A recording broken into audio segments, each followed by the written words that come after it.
नमस्कार. प्रकटीकरणाच्या पुस्तकातल्या एका खूपच गुंतागुंतीच्या पण तितक्याच महत्त्वाच्या प्रश्नाचा उलगडा करण्यासाठी आज आपण एकत्र आलो आहोत. चला तर मग थेट विषयालाच हात घालूया. बघा, हे वचनच आपल्याला या घटनेची गंभीरता दाखवून देतं. सैतान प्रचंड क्रोधात आहे, कारण त्याला माहीत आहे की त्याचा वेळ आता खूप कमी उरला आहे आणि याचमुळे या संघर्षाला एक वेगळीच धार येते. ठीक आहे, तर आज आपण काय काय पाहणार आहोत. सगळ्यात आधी सैतानाला पृथ्वीवर खाली कसं टाकलं गेलं तिथून आपण सुरुवात करू. मग खरा मुद्दा येतो या लढाईच्या वेळेचा. याबद्दल दोन वेगवेगळी मतं आहेत. एक म्हणतं लढाई नंतर झाली आणि दुसरं म्हणतं की ती त्याच काळात झाली. आपण दोन्ही बाजू बघू. पहिल्या दृष्टिकोनात नक्की काय अडचण आहे तेही समजून घेऊ आणि मग शेवटी लेखक कोणत्या निष्कर्षावर पोचतात ते पाहूया. चला तर मग सुरुवात करूया प्रकटीकरण 12 पासून. इथेच त्या मोठ्या संघर्षाची ठिणगी पडते आणि हा वैश्विक संघर्ष थेट पृथ्वीवर येऊन पोचतो. म्हणजे बघा, इथे एक क्रम दिसतोय. सैतान, ज्याला ड्रॅगन म्हटलंय, तो त्या स्त्रीला, जी देवाच्या लोकांचं प्रतीक आहे, तिला हरवू शकत नाही. ती त्याच्या तावडीतून सुटते आणि मग तो चिडतो. त्याचा राग तो कोणावर काढतो? तर पृथ्वीवर असलेल्या तिच्या बाकीच्या संतानावर, म्हणजे जे देवाच्या आज्ञा पाळतात आणि येशूची साक्ष देतात त्यांच्यावर. आता इथे एक महत्त्वाचा शब्दप्रयोग येतो. एक समय, समय आणि अर्धा समय. याचा अर्थ आहे 1260 दिवस. या विश्लेषणात हे दोन्ही शब्द एकाच कालावधीसाठी वापरले आहेत हे लक्षात ठेवणं खूप महत्त्वाचं आहे. हाच तो पहिला अर्धा आठवडा. आणि इथेच तो सगळ्यात महत्त्वाचा प्रश्न उभा राहतो. प्रकटीकरण 13 मध्ये वर्णन केलेलं ते मोठं युद्ध, ते नेमकं कधी होतं? त्या स्त्रीला जे 1260 दिवसांचं संरक्षण मिळालं त्या काळातच हे युद्ध होतं, की तो काळ संपल्यानंतर हे सगळं घडतं? During or after? हाच खरा मुद्दा आहे. चला आता पहिला दृष्टिकोन काय म्हणतो ते बघूया. या मतानुसार हे मोठं युद्ध त्या 1260 दिवसांच्या संरक्षणाच्या कालावधीनंतर सुरू होतं.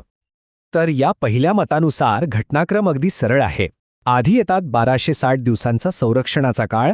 तो संपला की समुद्रातून पशु येतो आणि मग सुरू होतो दुसरा अर्धा आठवडा, ज्यात संतांविरुद्ध मोठं युद्ध होतं आणि पशुची उपासना सक्तीची केली जाते. पण थांबा, या पहिल्या दृष्टिकोनात एक मोठी तार्किक अडचण आहे आणि ती समजून घेणं खूप गरजेचं आहे. आता इथे एक मोठी गडबड होते. विचार करा, या मतानुसार पहिल्या 1260 दिवसांत पशुची उपासना सक्तीची नाहीये, म्हणजे कोणी हुतात्माच होणार नाही. पण शास्त्र सांगतं की या काळाच्या शेवटी हुतात्म्यांचं पहिलं पुनरुत्थान होतं. मग प्रश्न येतो की जर कोणी हुतात्मा झालंच नाही तर पुनरुत्थान कोणाचं होणार? आणि नंतर जे हुतात्मा होतील त्यांच्यासाठी परत पहिलं पुनरुत्थान होणार का? हा एक मोठा विरोधाभास आहे आणि याचमुळे या पहिल्या दृष्टिकोनावर प्रश्नचिन्ह उभं राहतं. आणि अजून एक व्यावहारिक प्रश्न आहे. विचार करा, ज्या काळात पृथ्वीवर 7 पिढ्यांमुळे हाहाकार माजलेला असेल, सगळीकडे नाश होत असेल, अशा परिस्थितीत पशु एक जागतिक प्रणाली उभारून उपासण्याची सक्ती कशी काय करू शकेल? हे थोडं अशक्य वाटतं नाही का? आता आपण वळूया दुसऱ्या दृष्टिकोनाकडे, जो या सगळ्या प्रश्नांवर एक तोडगा काढतो. या मतानुसार युद्ध हे त्या 1260 दिवसांच्या दरम्यानच होतं.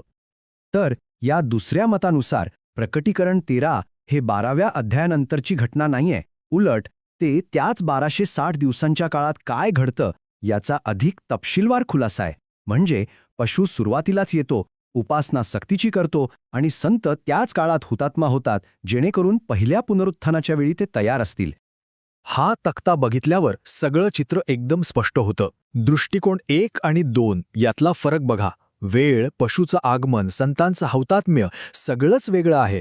आणि सगळ्यात महत्त्वाचं म्हणजे दुसरा दृष्टिकोन जो आहे तो पहिल्या पुनरुत्थानाचा तो जो विरोधाभास होता ना, त्याला पूर्णपणे सोडवतो. सगळं अगदी तार्किकदृष्ट्या जुळून येतं. तर मग ह्या सगळ्या चर्चेतून लेखक कोणत्या निष्कर्षावर पोचतात?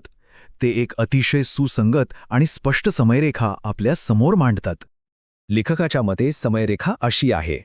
पहिले 1260 दिवस म्हणजे पहिला अर्धा आठवडा हा पशुच्या राज्याचा आणि संतांच्या परीक्षेचा काळ आहे. या काळात जे नकार देतात ते हुतात्मा साक्षी ठरतात. या काळाच्या शेवटी त्या सर्वांचं पहिलं पुनरुत्थान होतं आणि त्यांना स्वर्गात घेतलं जातं. आणि त्यानंतर सुरू होतो दुसरा अर्धा आठवडा, ज्यात पृथ्वीवर 7 पिढ्या ओतल्या जातात. पण तोपर्यंत संत स्वर्गात सुरक्षित पोहोचलेले असतात. याचा अर्थ काय? याचा अर्थ असा की पहिल्या पुनरुत्थानानंतर पृथ्वीवर फक्त तेच लोक उरतात जे पशुची उपासना करतात आणि त्यांच्यावरच त्या 7 पिढ्यांचा न्याय येतो. यामुळे एक स्पष्ट चित्र समोर येतं. आधी परीक्षा, मग पुनरुत्थान आणि शेवटी न्याय. आणि शेवटी हा एक विचार करण्यासारखा प्रश्न आहे. ठीक आहे, हे दोन वेगवेगळे दृष्टिकोन आहेत, पण याचा आपल्यासाठी म्हणजे शेवटच्या काळाची तयारी करणाऱ्या एका विश्वासणाऱ्यासाठी काय अर्थ आहे? या वेळेच्या फरकामुळे आपल्या तयारीवर, आपल्या विश्वासावर काही परिणाम होऊ शकतो का?